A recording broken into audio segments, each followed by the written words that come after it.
दिल ने क्या ना सहा बेवफा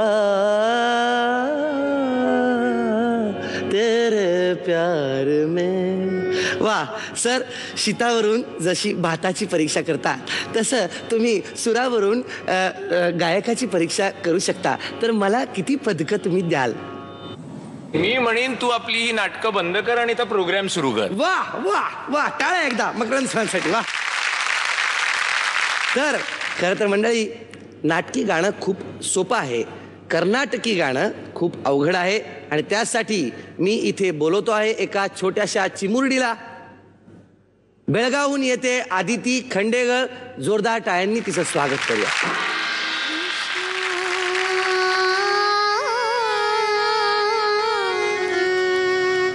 कृष्णा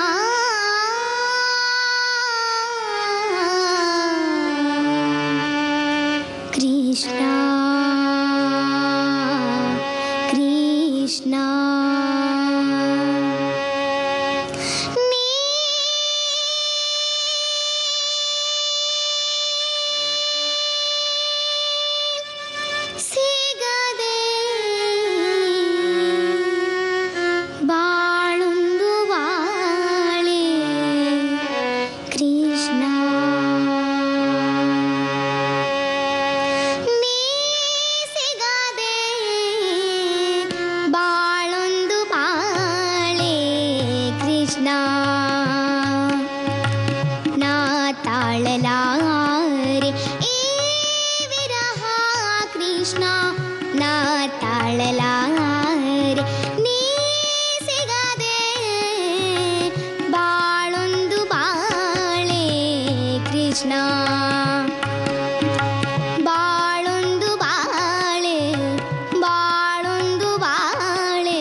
आदिती, कृष्णाला शाळवणी, पण कृष्ण कन्नडीत काय किंवा मराठीत काय, तो कृष्णच आहे.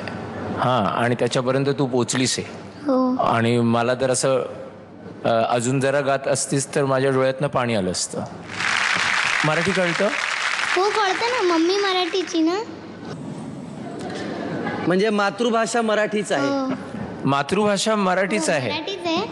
मम्मीला कर्नाटकात दिलं ना, मग तेव्हा दोन्ही येतं, कन्नडा पण येतं, मराठी पण येतं. जर मला असं सांगण्यात आलं की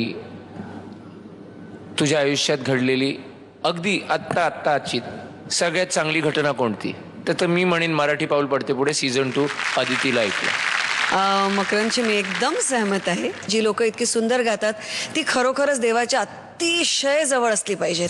आणि त्यातून तू इतकी छोटीशी आहेस की तुला तर कदाचित पूर्ण कल्पनाही नसेल की आपण कसे गातोय, आपण काय समोरच्यावर त्याचा प्रभाव पडतोय. आणि म्हणून ते गाणं संपल्यावरती समोरच्याची रिॲक्शन न बघताच तू पटकन थँक्यू म्हणून समोरच्याला आउच असं करून टाकतेस. जे तितकंच निरागस आणि लोभसवण आहे. आणि जी तुझ्या स्वरांमध्ये आर्तता होती त्याच्याकरता कुठल्याच कर्नाटकी काय किंवा कुठल्याच गायकी शिकायची किंवा समजायची गरजच नव्हती. खरं तर ती खरोखरच आमच्यापर्यंत काय प्रत्यक्ष थेट कृष्णापर्यंत पण पोहोचली असेल. आता मराठीमध्ये आई असल्यामुळे तू आम्हाला एखादा मराठी गाणं पण ऐकून का नाही दाखवत? ठीक आहे, लावणी गाईल. लावणी? बरं, होऊन जाऊ द्या. रेशमाच्या रेघानी लाल काळ धाग्यानी कर्नाटकी गाजी तामे काढेला हात नगाला माझ्या साडीला.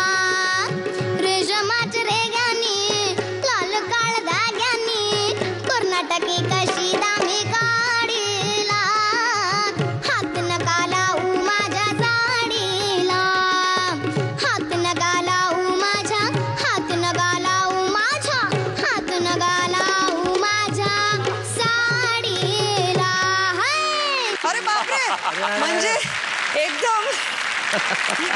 भक्ती रसापासून शृंगार रसाकडे एकदम सिक्सर.